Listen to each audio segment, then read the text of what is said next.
دوسروں کو اللہ کے ذکر کرنے پر آمادہ کرنا، اپنی ذات سے دھیان جما کر اللہ کا ذکر کرنا، اور رو کر اللہ تعالی سے ذکر کی حقیقت کو مانگنا۔ اب ہے اکرام مسلم، وہاں سے فرماتے تھے اکرام مسلم کا ترجمہ ہے مسلمانوں کی نوعیت کا لحاظ، مسلمانوں کی نوعیت کا لحاظ، یہ اکرام مسلم کا ترجمہ ہے۔ ہر آدمی کے ساتھ اس کے اعتبار سے پیش آنا، ہر آدمی کے ساتھ معاملہ کرنا اس کے اعتبار سے، یہ اکرام مسلم کا خلاصہ ہے۔ ہر مسلمان کا بحیثیت رسول اللہ صلی اللہ علیہ وسلم کا امتی ہونے کے اکرام بھی کرنا ہے، ہر امتی کے آگے بچ جانا، ہر شخص کے حقوق کو ادا کرنا، اپنے حقوق کا مطالبہ نہ کرنا۔ جو آدمی مسلمان کی پردہ پوشی کرے گا اللہ جل شانہ اس کی پردہ پوشی فرمائیں گے۔ جب تک آدمی اپنے مسلمان بھائی کے کام میں لگا رہتا ہے اللہ جل شانہ اس کے کام میں لگے رہتے ہیں۔ جو اپنے حق کو معاف کرے گا اللہ جل شانہ اس کو جنت کے بیچ میں محل عطا فرمائیں گے۔ جو اپنا حق معاف کرے گا اللہ جل شانہ اس کو جنت کے بیچ میں محل عطا فرمائیں گے۔ جو اللہ کے لیے دوسروں کے آگے تواضع اختیار کرے گا اللہ جل شانہ اس کو رفعت اور بلندی عطا فرمائیں گے۔ اس کے لیے دوسروں میں ترغیب کے ذریعے اکرام مسلم کا شوق پیدا کرنا ہے، مسلمان کی قیمت بتانی ہے۔ حضور اکرم صلی اللہ علیہ وسلم اور صحابہ کرام رضی اللہ عنہم اجمعین کے اخلاق، ہمدردی اور ایثار کے واقعات سنانے ہیں۔ خود اپنی ذات سے خدمت کے ذریعے، تواضع کے ذریعے، چھوٹا بننے کے ذریعے اپنی ذات سے اس کی مشق کرنی ہے۔ دعوت ہو گئی، یہ مشق ہو گئی، اور رو کر اللہ جل شانہ سے حضور اکرم صلی اللہ علیہ وسلم والے اخلاق کی توفیق مانگنی ہے۔ یہ تین کام اکرام مسلم کے ساتھ بھی ہو گئے۔ 3 یوم کے لیے جماعتیں 5 کوس کے علاقے میں جائیں۔ اب 5 کوس کیا ہے؟ 5 کوس سمجھ نہیں آتا۔ دیکھو تقاضے پر جماعت جا سکتی ہے سہ روزہ کی، لیکن سہ روزہ کی جماعت کی بھیجے جانے کی جو مسافت ہے وہ اتنی ہے کہ جس سے اس دن کے اعمال متاثر نہ ہوں۔ لوگ پوچھتے رہتے ہیں کہ جی 3 دن کی جماعت کہاں جاوے، کتنے فاصلے پر جاوے، کہ 3 دن کی جماعت اتنے دور جاوے، 3 دن کی جماعت اتنی دور جاوے کہ جہاں جانے پر اس دن کے جو اعمال ہیں، اس دن کے جو جماعت کے اعمال ہیں وہ اعمال متاثر نہ ہوں، وہ اعمال پورے ہو جائیں۔ بس اتنی مسافت ہونی چاہیے، اتنا کہ سارا دن سفر میں لگ گیا، اس دن کے سارے اعمال ختم ہو گئے کہ نہیں، اتنی مسافت پر سہ روزہ کی جماعت نہ جاوے۔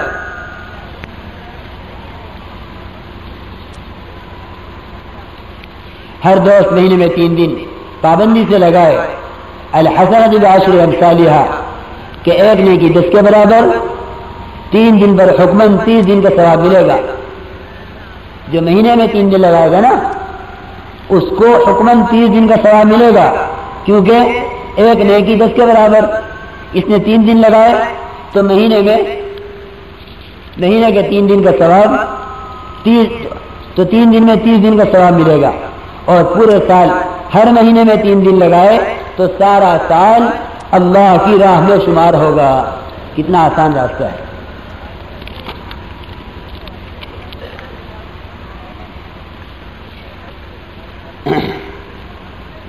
اندرون ملک کے تقاضے پورے ہوتے رہے، اپنی مشق قائم رہے، جاری رہے، اس کے لیے ہر سال اہتمام سے چلے لگایا جائے۔ عمر میں کم از کم 3 چلے، سال میں چلہ، مہینے میں 3 یوم، ہفتے میں 2 گشت، روزانہ کی تعلیم، تسبیحات و تلاوت، یہ کم سے کم نصاب ہے۔ کس لیے؟ کہ ہماری زندگی دین والی بنتی رہے۔ یہ میرے دوستو انفرادی زندگی میں دین آنے کے لیے ہے کہ کم سے کم ہماری زندگی دین والی بنتی رہے۔ اگر ہم یوں چاہیں کہ ہم سبب بنے اجتماعی طور پر پوری انسانیت کی زندگی کے صحیح رخ پر آنے کا اور باطل کے ٹوٹنے کا، اس کے لیے اس نصاب سے بھی آگے بڑھنا ہوگا۔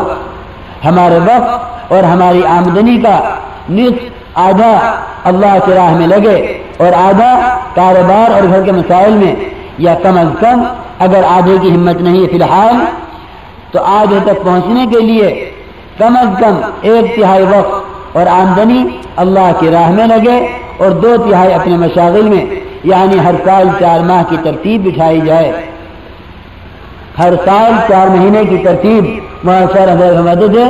اب ہر سال 4 مہینے کی ترتیب بٹھائی جائے کہ ہر سال 4 مہینے کی نیتیں کی جائیں اور ارادے کیے جائیں، ہر سال 4 مہینے، مہینے کے 10 دن اور روزانہ کے 8 گھنٹے، ہر سال کے 4 مہینے، مہینے کے 10 دن اور روزانہ کے 8 گھنٹے۔ میرے دوست بزرگوں، جب تک یہ روزانہ کے 8 گھنٹے نہ ہوں گے اس وقت تک یہ ماحول نہیں بدلے گا۔ دیکھو میرے دوستوں بزرگوں، اگر تمہارے بازار کے 100% لوگ نمازی ہو گئے تو کیا ہو گیا؟ ماحول میں کیا تبدیلی ہے، معاشرے میں کیا تبدیلی ہے، معاملات میں کیا تبدیلی ہے؟ دیکھو میرے دوست بزرگوں، اصل تو ہمیں ماحول بدلنا ہے اور ماحول کی تبدیلی یقین کی تبدیلی سے ہوگی۔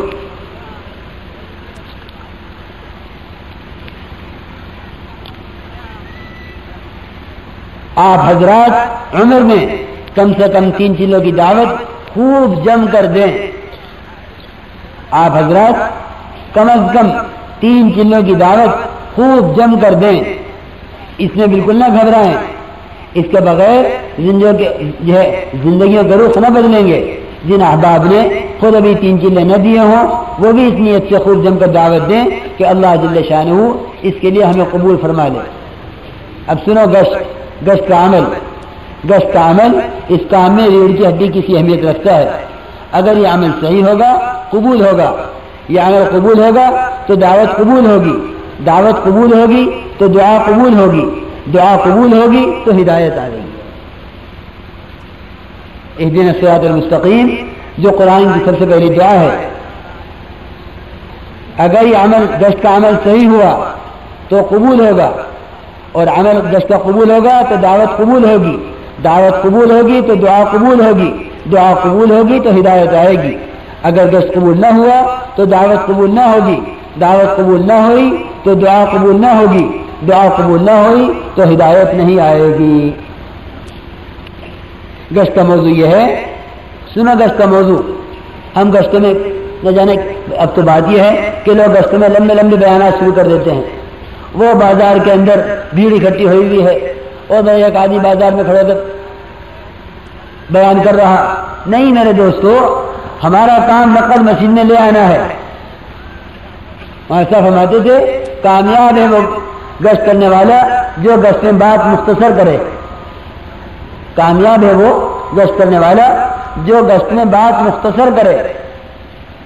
گشتوں میں بات مختصر کرنی ہے کہ اسے مختصر بات کر کے اس کو مسجد میں لے آؤ۔ گشت کا موضوع کیا ہے؟ گشت کا موضوع یہ ہے کہ اللہ جل شانہ نے ہماری دنیا اور آخرت کے مسائل کا حل حضرت محمد صلی اللہ علیہ وسلم کے طریقے پر زندگی گزارنے میں رکھا ہے۔ یہ ہمارے گشت کا موضوع ہے۔ ہمارے گشت کا موضوع کیا ہے؟ حضرت محمد صلی اللہ علیہ وسلم کے طریقے پر زندگی گزارنے میں اللہ نے ہمارے دنیا اور آخرت کے مسائل کا حل رکھا ہے۔ ان کے طریقے ہماری زندگی میں آ جائیں، اس کے لیے محنت کی ضرورت ہے۔ اس محنت پر بستی والوں کو آمادہ کرنے کے لیے گشت کے لیے مسجد میں جمع کرنا ہے۔ کتنا آسان کام ہے۔ نماز کے بعد اعلان کر کے لوگوں کو روکا جائے، نماز کے بعد اعلان کر کے لوگوں کو روکا جائے۔ اعلان کوئی بستی کا بااثر آدمی یا امام صاحب کریں تو زیادہ مناسب ہے۔ ان سے اعلان کراؤ مسجد والوں سے کہ بھائی جماعت آئیے، آپ اعلان کریں۔ اعلان بستی کا بااثر آدمی کرے یا امام صاحب کریں تو زیادہ مناسب ہے۔ اگر وہ ہم سے کہیں جماعت سے اعلان کرنے کو تو ہمارا ساتھی اعلان کر دے، پھر ساتھیوں کو جمع کر کے ان کو گشت کی اہمیت اور ضرورت اور گشت کی قیمت بتائی جائے۔ میرے دوست بزرگوں، اس گشت کی خوب اہمیت بتاؤ۔ گشت کیا ہے؟ انبیاء علیہ الصلوۃ والسلام کی نقل ہے۔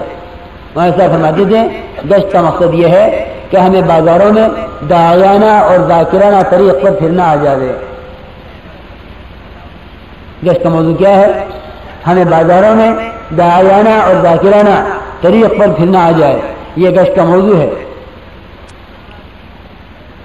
جو تیار ہوں ان کو اچھی طرح آداب سمجھائیں گشت کے. اللہ کا ذکر کرتے ہوئے چلنا ہے. نگاہیں نیچی ہوں. ہمارے تمام مسائل کا تعلق اللہ جل شانہ کی ذات سے ہے. بار بار رحمۃ اللہ علیہ بات کے بیچ میں یہ چیز لاتے رہتے ہیں تاکہ ہم ہر وقت دعوت دیتے ہوئے ایمان کی حقیقت کو سامنے رکھیں. ان بازار میں پھیلی ہوئی چیزوں سے کسی مسئلے کا کوئی تعلق نہیں ہے. چیزوں پر نگاہ نہ پڑے, دھیان چیزوں کی طرف نہ جائے. اگر نگاہ پڑ جائے تو مٹی کے ڈلے معلوم ہوں.